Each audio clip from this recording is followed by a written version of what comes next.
Hello friends, नमस्कार। आज मैं आपके लिए लेकर आई हूँ मधुश्रावणी की कथा, फर्स्ट डे की कथा, फर्स्ट पार्ट, जिसमें जो है एक अगर कुछ कमी पेशी हो तो उसके लिए क्षमा कीजिएगा, कुछ त्रुटि हो, क्योंकि ये मैथिली वर्जन में है, उसको मैंने हिंदी में अपनी तरफ से इसको ट्राई किया है।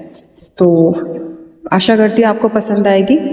तो बने रहिए मेरी वीडियो पे। मैं आपको जो है फर्स्ट डे की फर्स्ट कथा सुनाने जा रही है, फर्स्ट पार्ट। तो ये मौनी पंचमी जो उसको बोलते हैं, मौना पंचमी, मौनी पंचमी भी बोलते हैं, इसके दिन की कथा है। तो एक गांव में एक बूढ़ी महिला रहती थी जो कि धार, जैसे कि पोखर तालाब में लोग नहाने जाते थे, वहाँ पर जाती है नहाने के लिए। वहाँ पर एक पत्ते पर 5 जो है विषहरा जिसे बोलते हैं, नाग नागिन, 5 बहनें जो हैं विषहरा माता, वो पत्ते पर उन्हें दिखाई देती हैं लहलहाती हुई नदी की धार में।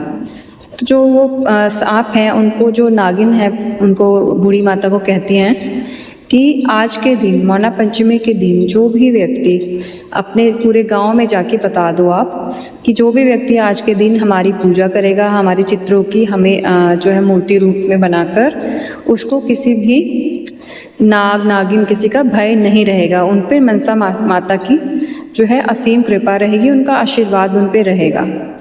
और आज के दिन खीर और दही चावल और जितने भी खट्टी चीज़ें, नींबू, ऐसी चीज़ें खाना चाहिए, तो उनका कभी जो है बुरा नहीं होगा, किसी चीज़ का उन्हें भय नहीं होगा। तो इसी तरह वो बूढ़ी माता गांव में जाती हैं और सबको बताती हैं कि ऐसा हुआ है मेरे साथ और मुझे ये बोला गया है।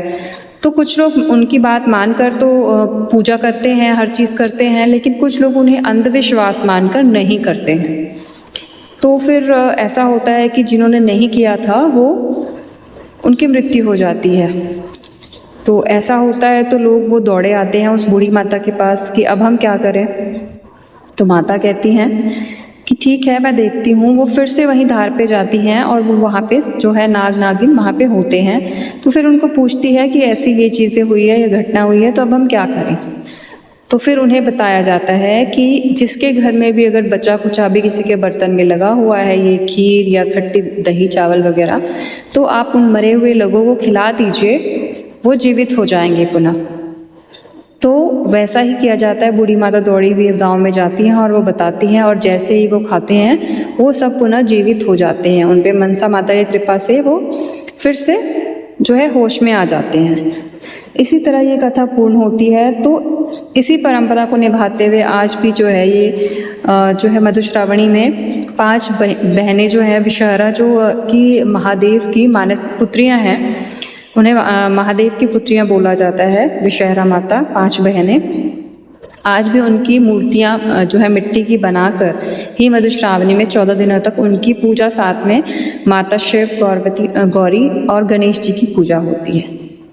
तो और जो ये परंपरा के जो ये कथा के हिसाब से, जैसा कि कहा जाता है, जो लोग मर गए थे ना उस टाइम और पुनः जीवित हुए थे, तो उनकी मूल जो है आज भी उनके, हमारे जो है मिथिला में कास्ट, गोत्र, उसके बाद एक और स्टेप आता है मूल। तो वो मूल जो है उनका आज भी मर्रे उसे बोलते हैं। मर्रे मतलब मर चुके थे, मर्रे गोत्र, आगे पीछे कुछ लग जाता है, बट ये गोत्र भी चल रहा है। तो कैसी लगी मेरी आपको ये फर्स्ट डे का फर्स्ट पार्ट, कमेंट करिएगा मेरे को और शेयर कीजिए इसको। और मैं नेक्स्ट पार्ट लेके आऊँगी जल्द ही। थैंक यू, मेरे साथ बने रहिए।